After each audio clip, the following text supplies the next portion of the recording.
You see a group of attractive people. Then you'd like to go over and talk to them. You say, I think I'll go over and talk to those people. You see, and then you start over there. And you're on your way over and you say, oh, wait, I can't do that. Why not? Well, because I'm shy. And there you go into this trap. You get yourself into this circle of neurosis in which you can never escape because you are living by the label. As soon as you put the label on yourself, you are no longer willing to do what it takes to overcome this thing that you have imposed upon yourself. You're not born with shy genes. You're not. It isn't something that anybody imposes on you or injects you with. It is a choice. You may not know any other choice, but it is still something that you have elected to do. And until you rid yourself of the label that you may have been carrying around all of your life, then you begin to practice new ways of being. And what you do is, instead of saying, I'm shy, you say, up until this moment, I've always elected shy behaviors. But today, in this moment, I am going to elect the non-shy behavior. I'm going to try something different. I'm not going to live by the label that I've imposed on myself. And these labels can include things like, I'm not good at sports, I'm clumsy, I've never been able to do things. And you see people who say, I'm clumsy, or I'm not good at sports. Then you say to them, well, come on, let's go out and shoot some baskets. They say, oh, that'd be great. And then halfway up, they say, oh, no, I can't do that. Why not? Well, I'm just no good at that sort of thing. As if you get good at that by putting a label on yourself and then sitting on the couch and becoming a couch potato. You get good at anything by ridding yourself first of the label and processing yourself in a new way. And that new way is to say, I can do anything. I can become anything I want. I have always believed that about myself in my life. A lot of people say, well, if you're a writer, you can't be a good speaker because, a writer is someone who is much more introverted and they keep all their things within them. And the speaker is much more extroverted, and those two don't mesh. But I believe you can excel in those areas. I believe you can be a poet, and you can also be an athlete. You can be very, very good at athletics and enjoy that as a very much part of your life. You can also be very gentle, and you can enjoy flowers, and you can enjoy little children, and you can also enjoy a boxing match. You can enjoy sweating, and you can enjoy putting on a tuxedo. Your life can be whatever you choose it to be. But you first have to rid yourself of these self-defeating I'ms. I'm shy, I'm clumsy, I'm unattractive, I'm ugly, I'm big-boned, I love that one. I'm not organized. People just say things like this as if this is why their life is in disarray. I'm just disorganized, as if they inherited disorganized genes. Their genes are all over the place. Some in the living room, some in the bedroom, some in California, some in Florida, some in Germany. And they're just all disorganized. And I'm a disorganized person, as if that isn't the choice. To be disorganized is to say, I make disorganized choices. And you're listening to someone who does that. But every now and then I'll say to myself, well, I just don't like all of these details, and I hate keeping receipts, and I resent the IRS for making me keep all of these things, and that's just not the kind of person I am. And then I get a hold of myself and remind myself, I have chosen to be disorganized. And if I don't want to pay additional taxes, if I don't want to keep receipts, that's fine. I can just give them all my money and that's no problem, or I can make the choice to. And so what I did with that, instead of telling myself constantly that I'm disorganized and resenting it, one day I just decided that I would handle my receipt problem like this. I took 12 boxes and put them in my office and on the floor. I just labeled them. Postage, printing, utilities, travel, the 12 or 13 categories or whatever it is. And every time I get a receipt, instead of sticking it in something, then at the end of the year resenting having to go through it and all that, I just throw it in one of those little boxes. And then I hired somebody to go through those little boxes and put it all together and take care of it for me. So I still don't have to fool myself into believing that this is something that I enjoy doing. Isn't this terrific? I just simply say, in order to be as happy and effective as I can be, this is a solution.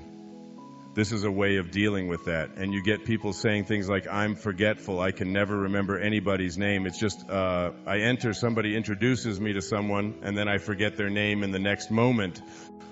Well, that's a choice. That isn't something that happens because you've got some kind of deficiency in your brain or in your memory. it's because you have not paid attention to that kind of thing. Instead of putting a label on yourself of I'm forgetful, and that gets in my way. If it does get in your way and you don't like it about yourself, what you want to do is shift that. Transfer that to, I am going to change that about myself. And today, the first 3 people that I'm introduced to, I'm going to repeat their name over and over again in my mind. I'm going to come up with some kind of an image in my mind so that I will not forget this person's name. And lo and behold, you have shifted from I'm forgetful to I'm really good at remembering. And you now have a whole new way of processing your life. I love the ones that are things like I'm Italian or I'm German or I'm Irish or I'm black or I'm Chinese, and therefore whatever the stereotypes that go with these various labels that you put on yourself, these are the things that these are just the things that I do. I mean, I have a short temper, or I'm very sloppy, or I'm very meticulous, or whatever it is, and you hear people saying things like this. I was in a restaurant one time and the waiter was screaming and hollering and carrying on. I called him over and I said, What are you doing? You're getting yourself all worked up. Your blood pressure's going up. You're getting this. You're going to have a heart attack before you're 50. And he said, guess what he said? I'm 51 and I had a heart attack 2 years ago and I'm recovering from it. I said, well, what do you do that for? What do you allow yourself to get so upset for? He said, what do you expect from me? I'm Italian. As if being Italian explained. Then he walked away as if that was an explanation for all of that, like, he couldn't do anything about that. Everybody in my family is like that. We're all this way. Well, you can be any way that you want to be. That's the most important thing that you can learn from this tape and from reading Erroneous Zones. And that is that you can choose the kind of personality you are going to have. It is not something you're stuck with. It's not something that you just have to have. Even though you may have never elected anything to the contrary, you can go out. My wife went out and decided that she was going to get good at something athletic, and she had never done anything else very much athletic before in her life. And she took up bowling, and she went out, and you should see her now. She's unbelievable. And a year ago, she couldn't even lift the ball. She didn't even know where to put her fingers, and she was putting her thumb in the finger hole and throwing it the wrong way and dropping. And now she goes out there and she's unbelievable. Sonda, she made the choice, you know. She got rid of the self-definition. I'm not good at athletics. And I've seen people do this in many, many areas of their life. I've heard people say over and over again, I'm no good at drawing. I'm not artistic. Or I'm not musical. And then they stay away from that for their entire life. And that's what I'm saying. You have to break free from the attachment to the past. You may have been in a music class as I was. I was in the 6th grade, and my music teacher's name was Mrs. Slyman. I still remember it. And the whole class had to sing, and she said to me, Wayne, when we get to the part where everybody sings, you just mouth the words because we don't want to hear your voice. It's that bad. And since that time, I mean, that was in the 6th grade. We're talking 40 years ago. I'm still hanging on in some ways to that belief that I'm not very musical. And the way that I've challenged that in recent years is when I'll be speaking in front of thousands of people, I will break out into song. I will sing to them. I was on the Dinah Shore show, and she asked me, I told her that story, and she said, come on out and sing. And I went out and sang this row, row, row your boat, and when I finished the whole thing, she said, Wayne, you are the most positive person I've ever met, and you positively cannot sing. But it didn't matter. The fact is that I wasn't looking for anybody else's approval. Any of that. What I'm saying to you is that if you hang on to that, if you're attached to the belief that you can't do something because you've always been told that, or because you're just like your father, or you inherited that from your mother, your family saying this over and over again, oh, he got that from his grandfather, and oh, he got this from his great-grandmother, and all of that, that's nonsense. Yeah, and you are what you choose to be, not what you inherit. And you've got to know in your soul that you have the capacity to be anything that you want. You are a purposeful divine creature. You can create anything you want for yourself in your life. The first thing you have to do is get rid of all of those self-defeating, I'm old, I'm tired, I can't help it.